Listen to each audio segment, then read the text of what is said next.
विद्यार्थी मित्रांनो, 12वी तत्वज्ञान विषयाच्या ई तासिकेमध्ये आपले सर्वांचे हार्दिक स्वागत आहे। विद्यार्थी मित्रांनो, आपण मागील तासिकेमध्ये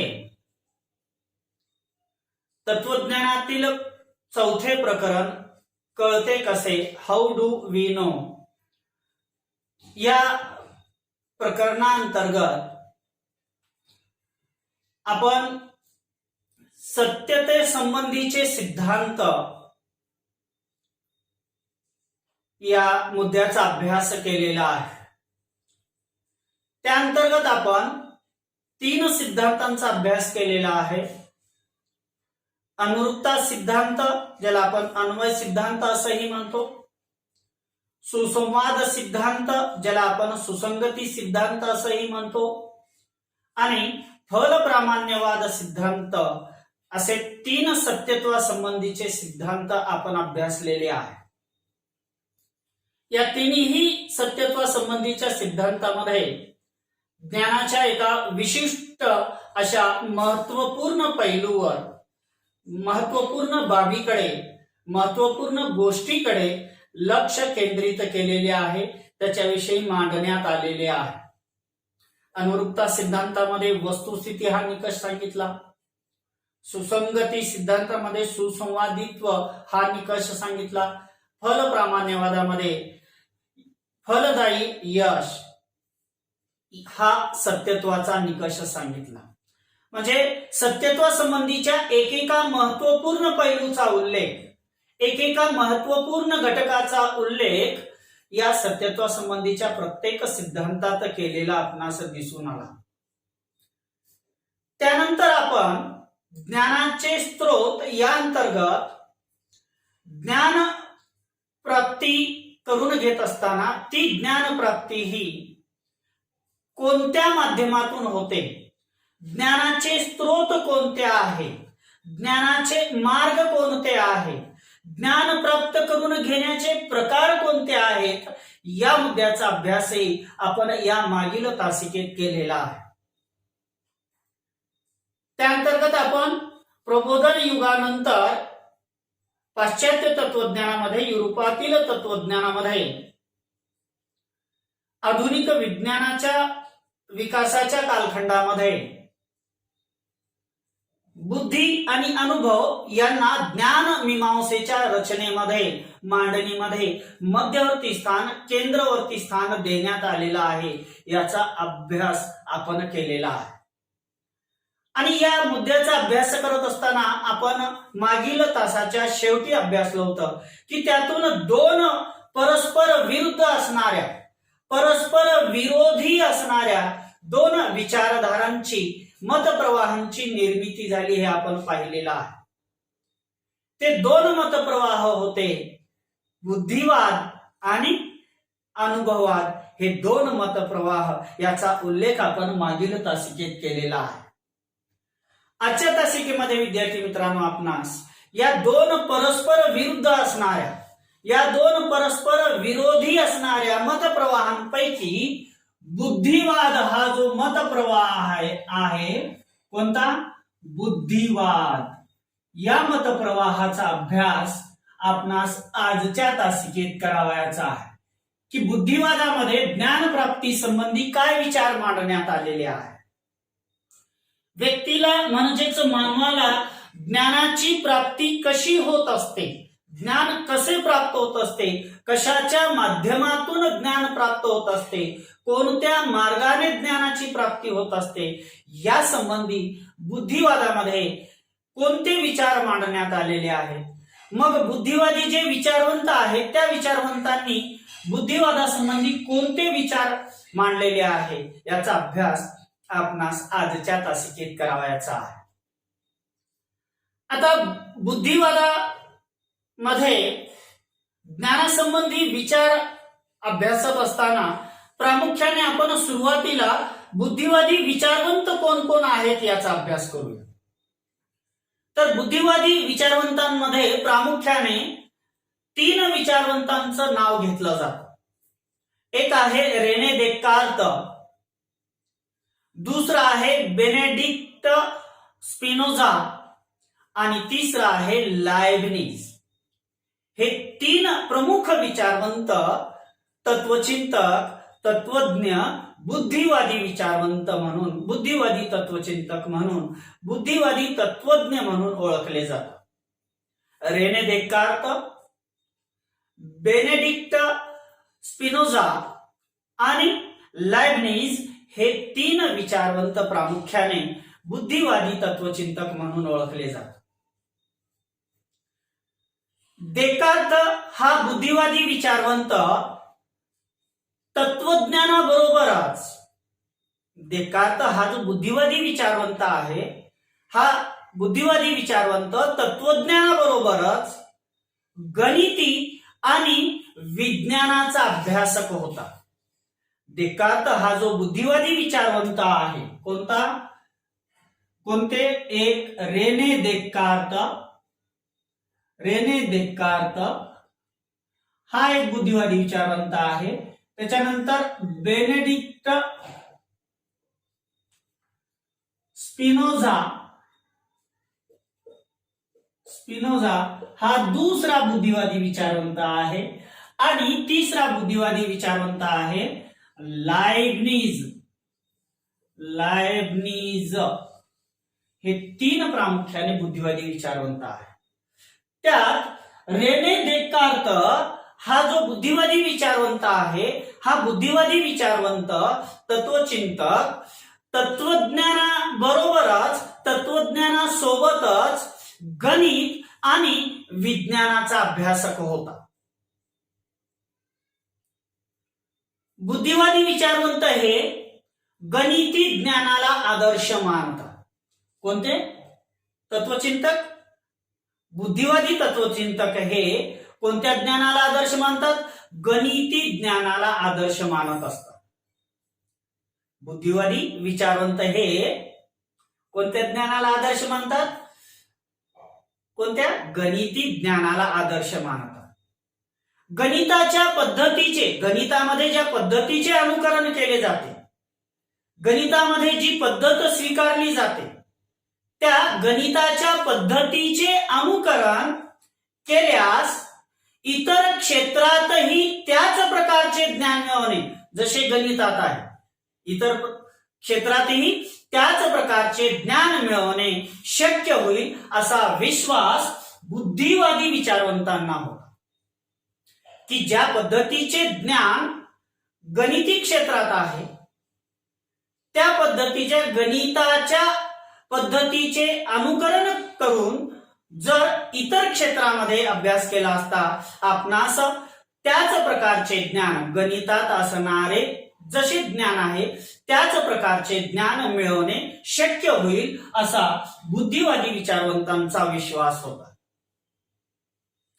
गणिती सत्य, गणितात असणारी सत्य ही अनुभवातून मिळवलेली नसतात.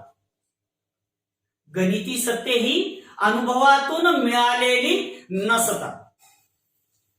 गणिती ज्ञानाचा स्रोत हा बुद्धी असतो. गणितातील सत्य हे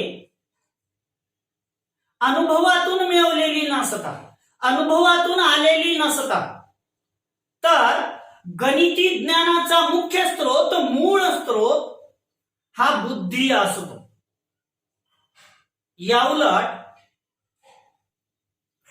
अनुभवाच्या आधारे मिळणारे ज्ञान, याच्या उलट गणिती बुद्धिवादी ज्ञानाच्या विरुद्ध, याउलट अनुभवाच्या आधारे मिळणारे ज्ञान अनेक वेळा आहे. जे ज्ञान अनुभवाच्या आधारे मिळालेले आहे, जे ज्ञान अनुभवातून प्राप्त केलेले आहे, ते अनुभवाच्या आधारे मिळणारे ज्ञान हे अनेक वेळेला, बऱ्याच वेळेला, मॅक्झिमम वेळेला काल सापेक्ष असते. त्याचसोबत परिस्थिती सापेक्ष असते, त्याचसोबत व्यक्ती सापेक्ष असते. अनुभवातून मिळणारे ज्ञान, अनुभवातून प्राप्त केलेले ज्ञान हे बऱ्याच वेळेला, अनेक वेळेला कालसापेक्ष, परिस्थिती सापेक्ष, आणि व्यक्ती सापेक्ष असते. म्हणजे अनुभवातून मिळालेल्या ज्ञानाची सत्यता ही कालावर आधारित काल सापेक्ष, परिस्थिती सापेक्ष म्हणजे परिस्थितीवर आधारित आणि व्यक्ती सापेक्ष म्हणजे व्यक्तीवर आधारित असते. या सापेक्षतेमुळे अनुभवजन्य ज्ञान हे अनुभवातून मिळणारे ज्ञान हे अनुभवातून प्राप्त केलेले ज्ञान हे निश्चित आणि सार्वत्रिक होऊ शकत नाही. अनुभवातून मिळणारे ज्ञान हे निश्चित स्वरूपाचे किंवा सार्वत्रिक स्वरूपाचे का होऊ शकत नाही? कारण अनुभवातून मिळणारे ज्ञान हे अनेक वेळेला, बऱ्याच वेळेला काल सापेक्ष असते, परिस्थिती सापेक्ष असते, व्यक्ती सापेक्ष असते. म्हणजे अनुभवातून मिळणाऱ्या ज्ञानाची सत्यता ही कालावर आधारित आहे, परिस्थितीवर आधारित आहे आणि व्यक्तीवर आधारित आहे. म्हणजे काल, परिस्थिती आणि व्यक्ती यावर अनुमानात्मक ज्ञानाची सत्यता अवलंबून असल्यामुळे, म्हणजे या सापेक्षतेमुळे अनुभवजन्य ज्ञान हे निश्चित आणि सार्वत्रिक होऊ शकत नाही. निश्चित आणि सार्वत्रिक होऊ शकत नाही. या कारणामुळे यामुळे बुद्धिवाद्यांनी निश्चित, सार्वत्रिक आणि वस्तुनिष्ठ ज्ञानाचे साधन म्हणून, कारण अनुभवातून मिळणारे ज्ञान हे काल सापेक्ष असल्यामुळे, परिस्थिती सापेक्ष असल्यामुळे, व्यक्ती सापेक्ष असल्यामुळे हे ज्ञान सार्वत्रिक होऊ शकत नाही. त्यामुळे बुद्धिवादी विचारवंतांनी, बुद्धिवादी तत्वचिंतकांनी निश्चित स्वरूपाचे ज्ञान मिळवण्यासाठी, सार्वत्रिक स्वरूपाचे ज्ञान मिळवण्यासाठी, वस्तुनिष्ठ स्वरूपाचे ज्ञान मिळवण्यासाठीचे एक प्रमुख साधन म्हणून, प्रमुख स्त्रोत म्हणून बुद्धीला जास्त महत्व दिलेले आहे, अनुभवाला महत्व दिलेले नाही. म्हणजे बुद्धिवाद्यांनी निश्चित, सार्वत्रिक आणि वस्तुनिष्ठ ज्ञानाचे साधन म्हणून बुद्धीला जास्त महत्व दिलेले आहे, बुद्धीला प्राधान्य दिलेले आहे. अशा पद्धतीने बुद्धिवादामध्ये ज्ञानासंबंधीचे विचार मांडण्यात आलेले आहेत. आता या बुद्धिवादांतर्गत जे प्रमुख 3 विचारवंत आहेत, रेने देकार्त, बेनेडिक्ट स्पिनोझा आणि लायबिनिस, यापैकी आपण सुरुवातीला रेने देकार्त या विचारवंताचे, या तत्वचिंतकाचे बुद्धिवादासंबंधी जे मत आहे, जे विचार आहेत, त्याचा अभ्यास आपणास या ठिकाणी करावयाचा आहे. आता देकार्तचा बुद्धिवाद अभ्यासत असताना देकार्तच्या मतानुसार सर्व मानवांच्या मनामध्ये काही प्रत्यय हे, सर्व मानवांच्या, जे मानव असतील ते सर्व मानवांच्या मनामध्ये काही प्रत्यय किंवा कल्पना, मी काय म्हणतोय, काही प्रत्यय किंवा कल्पना, हे कोणाचं मत सांगतो मी विद्यार्थी मित्रांनो? देकार्तचं मत सांगतो की देकार्तच्या मतानुसार सर्व मानवांच्या मनामध्ये काही प्रत्यय किंवा कल्पना या जन्मतःच असतात. कशा असतात? जन्मतःच असतात. असे कोणाचे मत आहे? देकार्तचे मत आहे. आपल्याला वस्तुनिष्ठ प्रश्नासाठी लक्षात ठेवा की सर्व मानवांच्या मनामध्ये काही प्रत्यय, काही कल्पना या जन्मतःच असतात, जन्मजातच असतात, असे देकार्तचे मत आहे. या जन्मजात असलेल्या कल्पनांना, मानवांच्या मनामध्ये असलेल्या या प्रत्ययांना, या कल्पनांना अंतर्निहित किंवा उपजत कल्पना असे म्हणतात.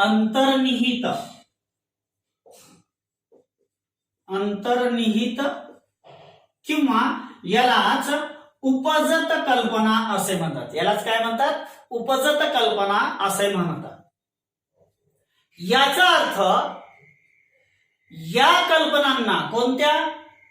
अंतर्निहित असलेल्या, उपजत असलेल्या म्हणजेच जन्मतःच असलेल्या कल्पनांना, म्हणजेच कोणत्या जन्मजात असलेल्या कल्पनांना, प्रत्ययांना, या कल्पनांना ज्ञानेंद्रियांना येणाऱ्या अनुभवापासून, पहा मी काय म्हणतो लक्षपूर्वक काय काय विद्यार्थी मित्रांनो, याचा अर्थ या कल्पना ज्ञानेंद्रियांना येणाऱ्या अनुभवापासून मिळालेल्या नसतात. या ज्या अंतर्निहित कल्पना असतात किंवा प्रत्यय असतात, या ज्या उपजत कल्पना किंवा प्रत्यय असतात, किंवा जन्मतःच जे प्रत्यय किंवा कल्पना असतात, या कल्पना या बुद्धीमध्ये जन्मतःच असतात, त्या अनुभवापासून मिळवलेल्या नसतात किंवा मिळालेल्या नसतात, असे बुद्धिवादी विचारवंतांमध्ये देकार्तचे मत आहे. त्यामुळे त्यांचे सत्यत्व, कोणाचे सत्यत्व? अंतर्निहित असलेल्या प्रत्ययांचे, उपजत असलेल्या कल्पनांचे, जन्मतःच असलेल्या कल्पनांचे सत्यत्व हे अनुभवावर अवलंबून नसते. कशावर अवलंबून नसते? अनुभवावर अवलंबून नसते, असे देकार्तचे मत आहे. कोणाचे मत आहे? देकार्तचे मत आहे.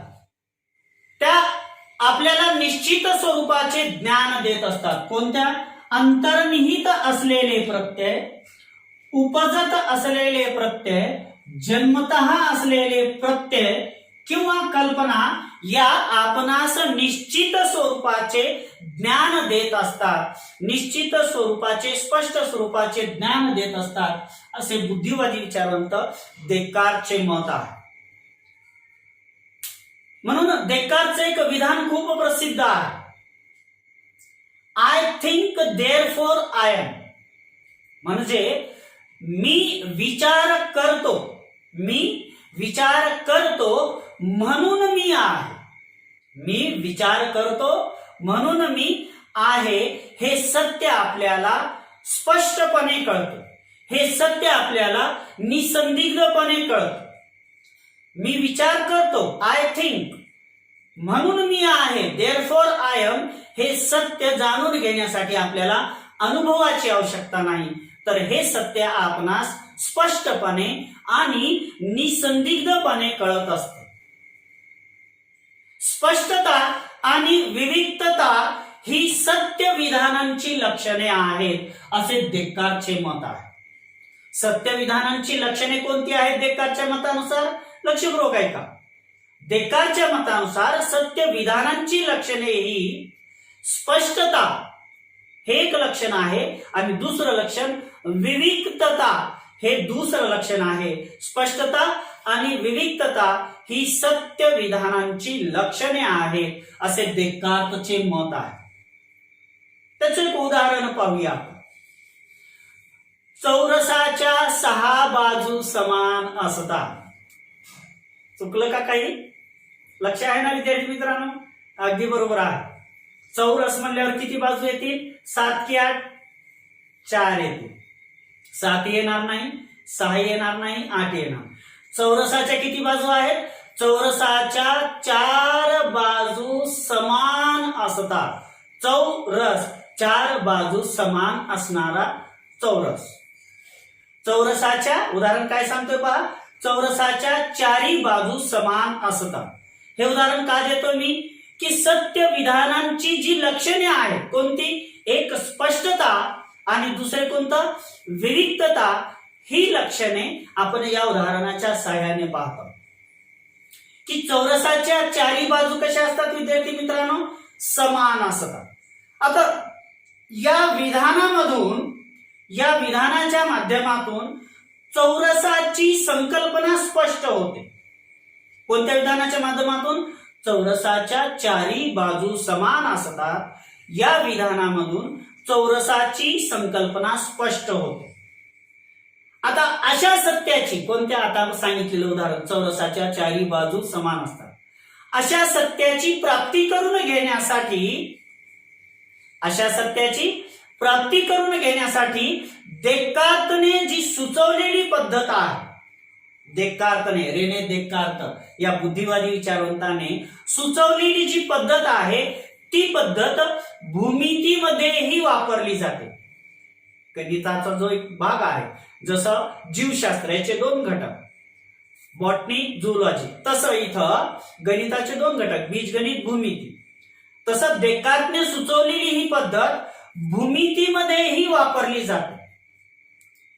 आता सांगितलं उदाहरण, मी विचार करतो म्हणून मी आहे. मी विचार करतो म्हणून मी आहे हे स्वतः सिद्ध असलेले सत्य आहे. मी विचार करतो, I think, therefore I am, म्हणून मी आहे हे स्वतः सिद्ध असलेले सत्य आहे.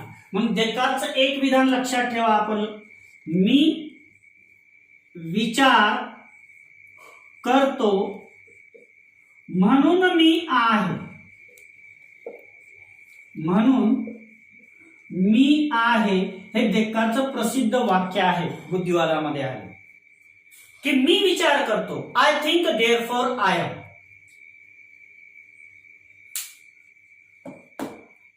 आता अशी जी सत्य आहे जी स्वयंसिद्ध असतात, स्वतःच सिद्ध असतात, यांना सिद्ध करण्यासाठी अनुभवाची आवश्यकता नसते, अशी सत्य ही आपल्याला अंतःप्रज्ञेने कळत असतात. आपल्याला कशाच्या सहाय्याने कळत असतात? अंतःप्रज्ञेने कळत असतात, असे रेने देकार्तचे मत आहे. अंतःप्रज्ञेच्या माध्यमातून जाणून घेतलेली सत्य, अंतःप्रज्ञेने जाणलेली सत्ये आणि अशा सत्यापासून नैगमनिक पद्धतीने, अशा सत्यापासून नैगमनिक पद्धतीने जी विधाने सिद्ध करता येतात तीच ज्ञान व्यवस्थेचा भाग होतात, असे रेने देकार्तचे मत आहे. की स्वतः सिद्ध असणारी सत्य, स्वतः सिद्ध असणारे ज्ञान हे आपणास, व्यक्तीला, मानवाला अंतःप्रज्ञेच्या साह्याने प्राप्त होत असते, अंतःप्रज्ञेच्या साह्याने कळत असते. मग अंतःप्रज्ञेच्या साह्याने जाणून घेतलेली सत्य ही आणि अशा सत्यापासून नैगमनिक पद्धतीने, कोणत्या पद्धतीने?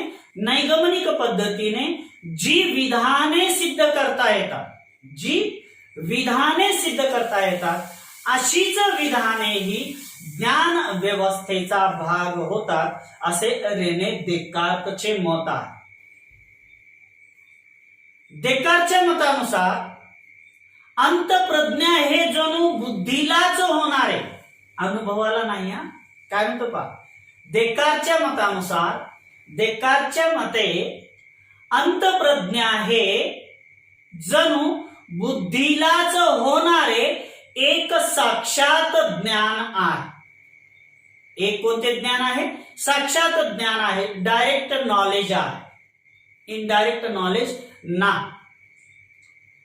देकार्त काय म्हणतो? देकार्त हा बुद्धिवादी विचारून काय म्हणतोय की अंतःप्रज्ञा हे जणू बुद्धीला होणारे एक साक्षात ज्ञान आहे. बौद्धिक अंतःप्रज्ञा, बौद्धिक अंतःप्रज्ञा आणि निगमन, पहा मी काय म्हणतो, बौद्धिक अंतःप्रज्ञा आणि दुसरा घटक कोणता म्हणतोय? निगमन, यांच्या आधारे ज्ञानाची निर्मिती होत असते. यांच्या आधारे कशाची निर्मिती होत असते? ज्ञानाची निर्मिती होत असते, असे बुद्धिवादी विचारवंत रेने देकार्तचे मत आहे. असे बुद्धिवादी विचारवंत कोणाचे मत आहे? रेने देकार्तचे मत आहे की बौद्धिक अंतःप्रज्ञा आणि निगमन यांच्या आधारे ज्ञानाची निर्मिती होत असते, ज्ञान प्राप्त होत असते. इंद्रियातून मिळणारे अनुभव, इंद्रियानुभव नेहमी कसे असतात? विशिष्ट वस्तू, गुणधर्म, संबंध, घटना यांचे असतात. इंद्रियानुभव हे कशा संबंधीचे असतात विद्यार्थी मित्रांनो? तर इंद्रियानुभव नेहमी विशिष्ट वस्तू, गुणधर्म, संबंध, घटना यांचा असतो. पण तो जाणून घेण्यासाठी आवश्यक असलेली, काय असलेली, आवश्यक असलेली सामान्य आणि सार्वत्रिक तत्वे ही बुद्धीकडूनच मिळत असतात. इंद्रिय अनुभव हे नेहमी आपल्याला कोणत्या प्रकारचे ज्ञान करून देतात हे सांगितलेलं आहे आणि त्यातून आपणास सामान्य स्वरूपाचे ज्ञान होत नाही. इंद्रिय अनुभवातून आपणास सार्वत्रिक स्वरूपाचे ज्ञान होत नाही. तर आपणास सामान्य स्वरूपाचे ज्ञान प्राप्त करून घेण्यासाठी, आपणास सार्वत्रिक तत्वांचे ज्ञान प्राप्त करून घेण्यासाठी बुद्धीचाच आधार घ्यावा लागतो. अनुभवातून ते ज्ञान प्राप्त होत नाही. या संबंधी बुद्धिवादी विचारवंत रेने देकार्त काय म्हणतो ते मी आपणास सांगतो की इंद्रिय अनुभव नेहमी विशिष्ट वस्तू, गुणधर्म, संबंध, घटना यांचा असतो. इंद्रियांना येणारा अनुभव हा कशाचा असतो? विशिष्ट वस्तूचा असतो, विशिष्ट गुणधर्माचा असतो, विशिष्ट संबंधाचा असतो किंवा विशिष्ट घटनेचा असतो.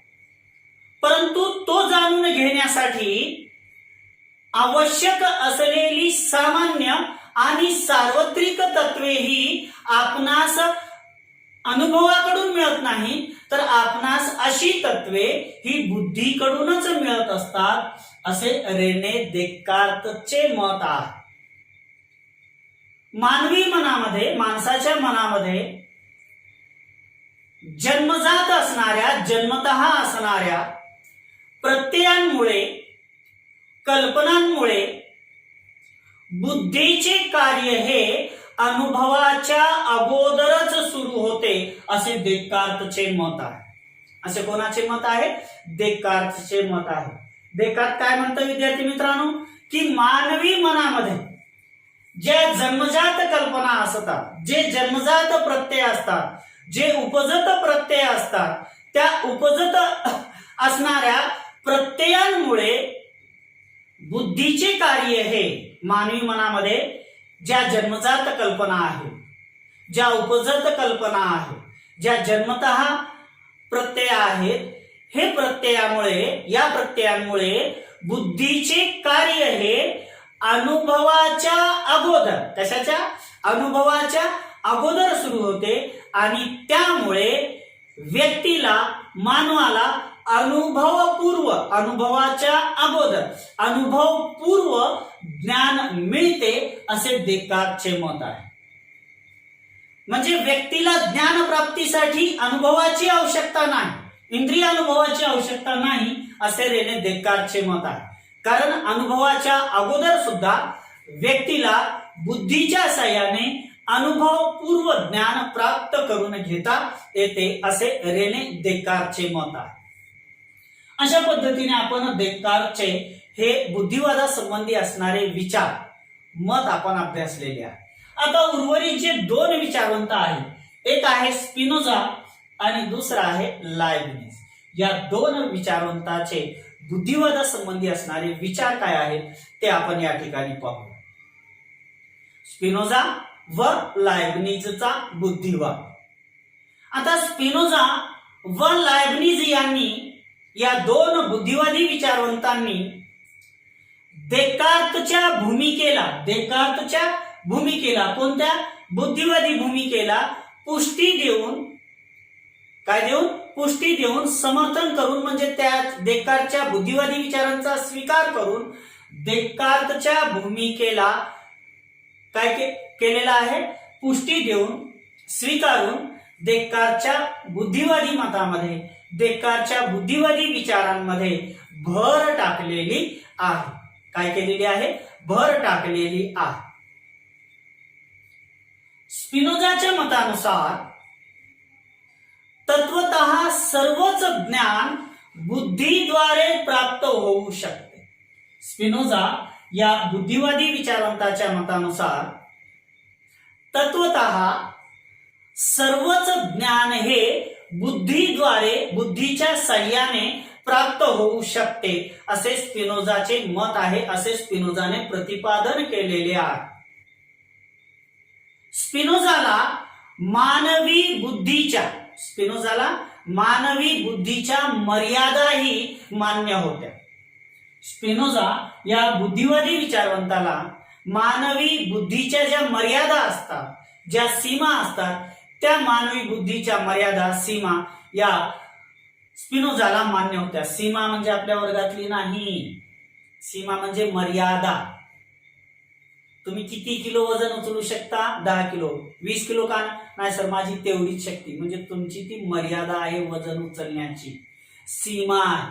तसं इथं मर्यादा आणि सीमा यांचा अर्थ घ्या की तत्वतः सर्वच ज्ञान हे बुद्धीद्वारे प्राप्त होऊ शकते असे स्पिनोझाने प्रतिपादन केले. त्याचसोबत स्पिनोझाला मानवी बुद्धीच्या मर्यादाही मान्य होत्या. त्याचसोबत मानवी बुद्धीच्या मर्यादाही स्पिनोझाला मान्य होत्या. आता तिसरा विचार होता. थोडक्यात त्यांचे बुद्धिवादासंबंधी विचार आलेले आहेत. आता लायबनिझच्या मते लायबनिझ या बुद्धिवादी विचारवंताच्या मतानुसार स्व किंवा ईश्वर यांचे प्रत्यय, लायबनिझ या बुद्धिवादी विचारवंताच्या मतानुसार स्व किंवा ईश्वर यांचे प्रत्यय हे जन्मजात नसतात. स्व किंवा ईश्वर यांचे प्रत्यय हे उपजत नसतात. स्व किंवा ईश्वर यांचे प्रत्यय हे जन्मतः नसतात. तर गणिती किंवा तार्किक तत्वेही जन्मजात किंवा अंतर्निहित असतात. स्व किंवा ईश्वर यांचे प्रत्यय जन्मतः नसतात. तर गणिती किंवा कोणती तत्वे? तार्किक तत्वे ही जन्मतः असतात, उपजत असतात, असे लायबनिझ या बुद्धिवादी विचारवंताचे मत आहे. तसे नसेल तर तार्किक विचार करणे शक्य होणार नाही. म्हणजे गणिती तत्वे किंवा तार्किक तत्वे ही जर जन्मजात नसती, ही जर अंतर्निहित नसती, ही जर उपजत नसती, कोणती? गणिती तत्वे आणि तार्किक तत्वे ही जर उपजत नसती, जन्मजात नसती, तर आपणास तार्किक विचार करणे शक्य होणार नाही असे लायबनिझ मानतो. असे कोण मानतो विद्यार्थी मित्रांनो? लायबनिझ मानतो. सर्वच ज्ञान मानवी मनामध्ये एक प्रकारे अंतर्निहित असते, समाविष्ट असते. सर्व प्रकारचे ज्ञान, सर्वच ज्ञान हे मानवी मनामध्ये एक प्रकारे अंतर्निहित असते, म्हणजे समाविष्ट असते, असे लायबनिझ या बुद्धिवादी विचारवंताचे मत आहे. की जे जे काही ज्ञान असेल, अशा सर्व प्रकारचे ज्ञान हे मानवी मनामध्ये, मानवी बुद्धीमध्ये अंतर्निहित असते, म्हणजे समाविष्ट असते, असे लायबनिझचे मत आहे. ज्ञान प्रक्रियेतील, आता हे आपण 3 बुद्धिवादी विचारवंतांचे मत अभ्यासले, रेने देकार्त, स्पिनोझा आणि लायबनिझ. आता याचा थोडक्यात सारांश आपण पाहू की ज्ञान प्रक्रियेतील अनुभवाचे कार्य हे, ज्ञान प्रक्रियेमध्ये अनुभवाचे कार्य या संपूर्ण बुद्धिवादी परंपरेत एक प्रकारे दुय्यम मानले गेलेले आहे, दुय्यम दर्जाचे मानले गेले आहे. म्हणजे ज्ञान प्रक्रियेमध्ये बुद्धिवादी विचारवंतांनी, मग ते रेने देकार्त असेल, स्पिनोझा असेल किंवा लायबनिझ असेल, या बुद्धिवादी विचारवंतांनी ज्ञान प्रक्रियेमध्ये अनुभवाच्या कार्याला दुय्यम स्थान दिलेले आहे.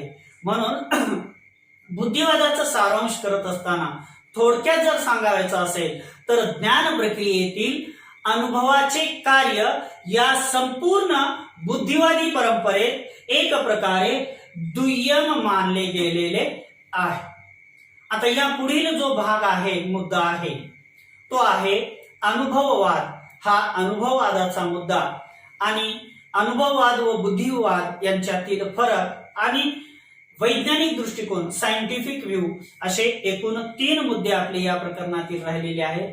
या पुढील तासिकेमध्ये आपण या प्रकरणातील अगदी शेवटचा टप्पा सुरुवात करूया.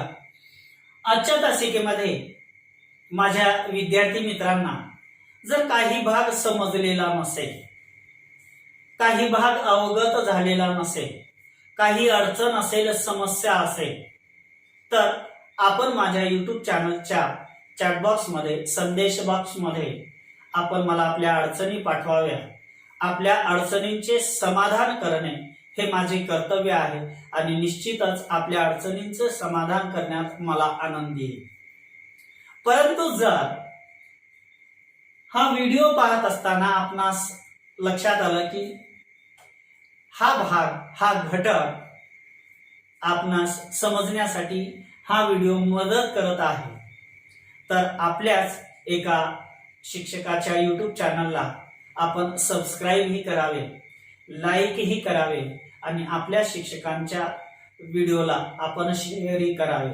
आजच्या तासिकेतील माझ्या सर्व विद्यार्थी मित्रांच्या अनमोल अशा सहकार्यासाठी खूप खूप धन्यवाद.